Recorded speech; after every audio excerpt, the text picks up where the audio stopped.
अस्सलाम वालेकुम। अल्लाह से दुआ है कि हर मोमिन मुसलमानों को अपने हिफ्ज़ व अमान में रखें। Welcome back another vlog.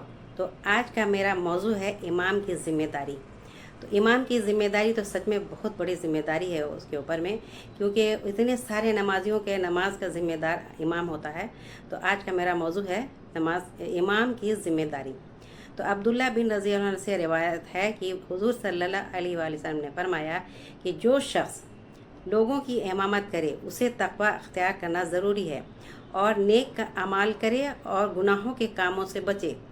और ऐसे उसे मालूम होना चाहिए कि वो लोगों की नमाज़ों का ज़िम्मेदार है, और उसके बारे में उससे अल्लाह ताला क़यामत के दिन ज़रूर पूछेंगे। उसकी पुरसिश होगी, इमाम की पुरसिश होगी।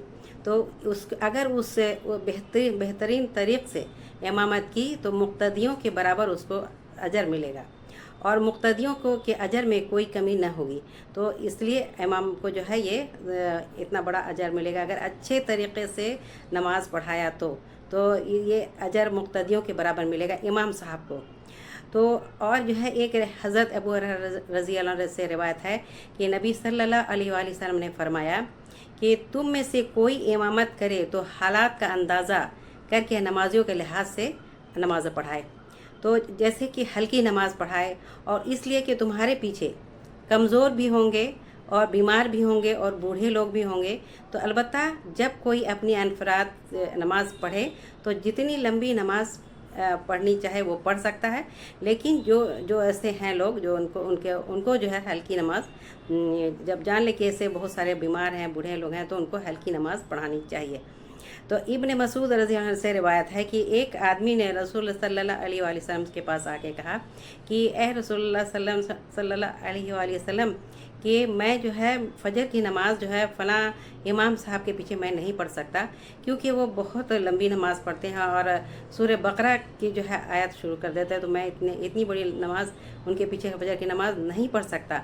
तो इसलिए आप उनको बोलिए कि थोड़ा हल्की नमाज़ पढ़ाएं।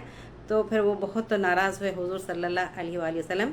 तो उन्होंने कहा कि ठीक है, मैं ज़रूर बात करूँगा। तो वो बहुत नाराज़ हुए हुज़ूर सल्लल्लाहु अलैहि वसल्लम, और उन्होंने कहा कि ऐ लोगों, जो नमाज़ पढ़ाओ तो इमाम साहब को कहा गया, तो उनको अगर नमाज जो है पढ़ाते हो तो थोड़ा हल्की नमाज़ पढ़ो और लंबी रकअत ना करो, और सजदा जो है रुकू जो है थोड़ा सा शॉर्ट करो। तो इस तरह से नमाज़ पढ़ाओ, ताकि क्योंकि तुम्हें पता होना चाहिए कि बच्चे, बूढ़े और बीमार तुम्हारे पीछे नमाज़ पढ़ते हैं, और जो ताजिर होते हैं, काम वाले होते हैं, उनको काम में जाना होता है, उनको अपना बिजनेस भी संभालना होता है। तो इसलिए ऐसी हल्की नमाज़ पढ़ाओ कि उनको किसी को तकलीफ़ ना हो।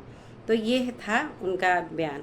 तो आज का मेरा मौजू था ये। लेकिन यहाँ पर एक और बात मैं कहना चाहती हूँ कि एक जो है इमाम का कितना कुछ होता है।